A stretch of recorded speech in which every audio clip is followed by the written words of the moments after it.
এই কোর্ট আপনার সুন্দর গণভবনে একটা জায়গা, ওখানে আজকাল জমি আছে তো, ওখানে আপনার একটা জায়গায় করে ফেলেন যে এই কোর্টে নিয়ে যান, ভালো হবে, হাইকোর্টের কাছাকাছি হবে। ধন্যবাদ। এবারের প্রশ্ন যেটা আপনার সেটা উত্তর। আমার বয়স আর কদিন পরে 90 হবে। Happy birthday to me. 11 November আমার জন্মদিন আপনারা সবাই পালন করবেন। এখন আমি এইরকম ভাবে দেখাচ্ছি, এখানে 90 বছর বয়সে আমি যদি বলি হাওয়াইতে আমি একটা লোককে খুন করেছি, আর সেই জন্য মামলা হচ্ছে এইখানে 10,000 মাইল দূরে না 15,000 মাইল দূরে, এটা কতখানি হাস্যকর কথা। কতখানি হাস্যকর কথা শুনতে চান? ততখানি হাস্যকর কথা যদি আমি আজকে বলি হাসিনা খুনি নন। আমি এখানে আসতে দেখেছি সারা পথে পথে লেখা খুনি হাসিনা। তিনি শুধু মানুষকে খুন করেনি, তিনি বিচার বিভাগকে খুন করেছেন। এইটা আপনার মনে রাখতে হবে।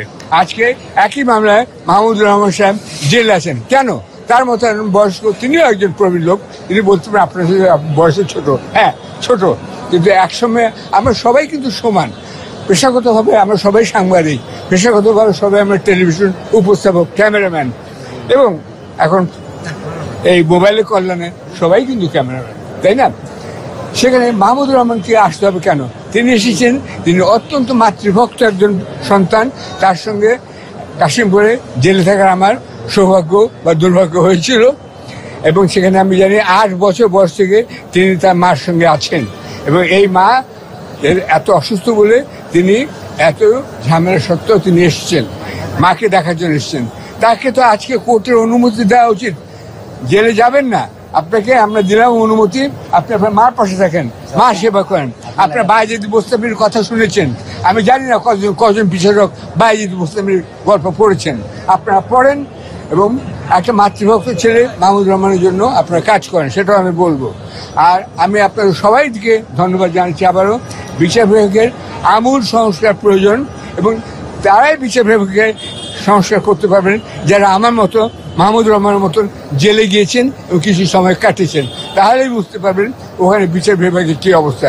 আরেকটা মজার কথা বলে দিই, জেলে ঢুকলে আপনারা জানেন যারা, তারা দেখবেন লেখা আছে দেখাবো আলোর পথ, রাখিব নিরাপদ। এইটা হচ্ছে স্লোগান জেলখানার, এবং চতুর্দিকে সুন্দর সুন্দর কথা লেখা আছে। এই জেলখানাকে আপনার সংস্কার করতে হবে। আপনার লন্ডনের জেলখানার ছবি দেখুন, যে কোনো জায়গায় ছবি দেখুন, মানুষ কত সেখানে নিরাপদে আছে, এবং সত্যি আলোর পথ দেখানো হয়। আলোর পথ দেখাতে চাইলে জেলখানা সংস্কার করুন। যিনি এখন সংস্কার আইনমন্ত্রী আছেন, তিনি নিজে একবার কিছুদিন জেলখানা থাকুন না কেন, তাহলেই বুঝতে পারবেন। আমি আরেকটা কথা বলতে চাই, যতগুলো লোক স্বরাষ্ট্রমন্ত্রী আমি দেখেছি জেলখানায় নানাবিধ কাজ করেছেন, তার মধ্যে বিএনপি আছে, আওয়ামী লীগ আছে, সবাই আছে। এই স্বরাষ্ট্রমন্ত্রীরা জেলখানা থেকে বেরিয়ে এসে কেন জেলখানা সংস্কার করেন না, আমি এটা বুঝতে পারি না। আমি জেলবন্দি সবার জন্য সহানুভূতি প্রকাশ করছি। তারা কেউ কেউ অপরাধী, কিন্তু অধিকাংশই রাজনৈতিক অপরাধী। তাদেরকে আমি এই মুহূর্তে সবাইকে ছেড়ে দেওয়ার দাবি জানাচ্ছি।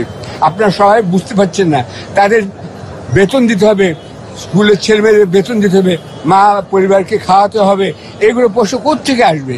যখনই আপনি জামিনে পাঠিয়েছেন কাশিমপুর বা কেরানীগঞ্জে, তখনই তারা বিপদে পড়েছে। এই ছেলে মেয়ে, এই মা বাবার কথা কে ভাবে?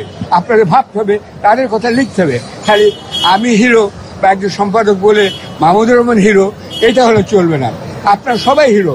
মাহমুদুর রহমান আজকে জেলে গেছেন, আমি গেছি, কিন্তু আমার সঙ্গে আমার সহকর্মী সহযোগী যেসব সাংবাদিক আছেন আপনাদের মতন, তারাও কিন্তু বিপদে পড়েছেন। তাদেরও মাইনে বিপদ, তাদেরও পরিবারের বিপদ। তাদের কথা আপনারা লিখুন। আপনারা হিরো বানানোর এই ম্যানিয়া থেকে বেরিয়ে যান। হিরোইন আপনারা দেখেছেন শেখ হাসিনাকে, এইটা করবেন না। গণমাধ্যমেরও কি সংস্কার প্রয়োজন? হ্যাঁ, গণমাধ্যমের বিচার বিভাগের সংস্কারের কথা বলেছেন। আমি বিচার বিভাগের আমূল সংস্কার করতে হবে।